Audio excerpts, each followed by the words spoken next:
Okay, hey everybody. One thing we really need you to do, we keep asking it throughout the show. Please click on that dig link that we just posted into the chat. We really need people to dig this up. Make sure other people have a chance to watch this because we feel this is important. Otherwise, we wouldn't be doing this. We love our game.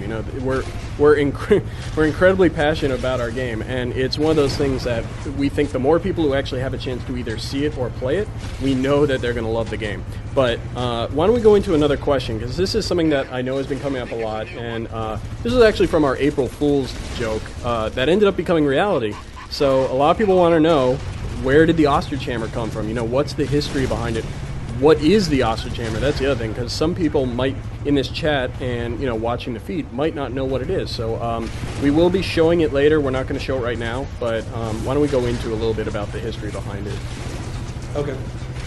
The ostrich hammer started off our very first press release, or press dump or whatever, from a long time ago, had a lot of very early screenshots, and one of them was this picture of our stand-in player character swinging the hammer in a really awkward kind of pose. You're holding it on the wrong side. Yeah, you hold it by the neck.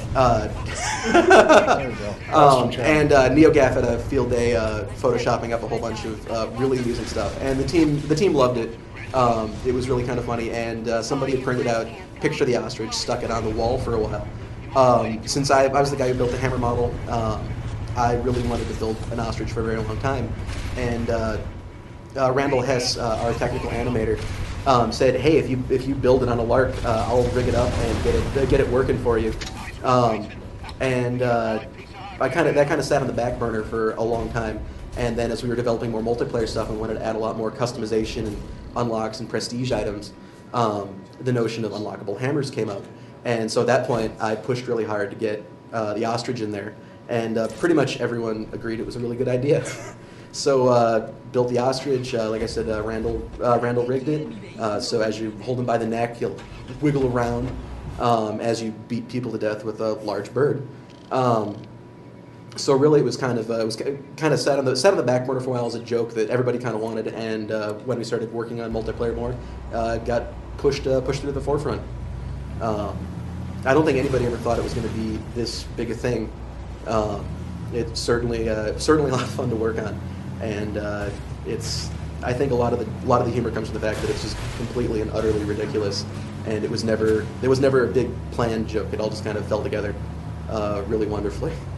So based on the ostrich hammer, people in the chat want to know, were there ever any other ideas for like other animals after you guys actually did this? Because they're all a little worried about PETA, and was there ever anything else on the table? I don't think we wanted to really turn the Red Faction franchise into a game exclusively about hitting people with animals. I think it works better off as a one-off joke. There are definitely some other amusing hammers. I don't think we've disclosed them all, but there are definitely some other humorous ones. There's a couple of videos. Everybody on the team has some plastic hammers. You might see those show up in the game somewhere. And there are some other in-jokes, but there are no other large animals. You can't beat anyone to death with a giraffe or a zebra. Giraffe would be good. Giraffe would be good. Giraffe has the neck for it. Yeah. Because the neck with a big knobby head on the end, that's the hammer. So if we ever do another Red Faction, look out for the giraffe hammer. There you go. There we go. Or we can give the ostrich some bionic upgrades. Get them updated for the future. Okay, so we're going to be going over to a new guerrilla action here. This is called heavy metal, I believe. And do you guys want to talk a little bit about this and what your influence had maybe on some of this with the vehicle choices or how it came about? Heavy metal came as a complete surprise to me when I played the game for the first time. It didn't exist in the kind of form that it currently is last time I played the game before the final. And it's awesome. They give you the biggest, baddest, nastiest vehicles in the game, stick you inside it, that includes walkers, and say, go crazy. And that's basically all you do for about, I think it's a minute and a half.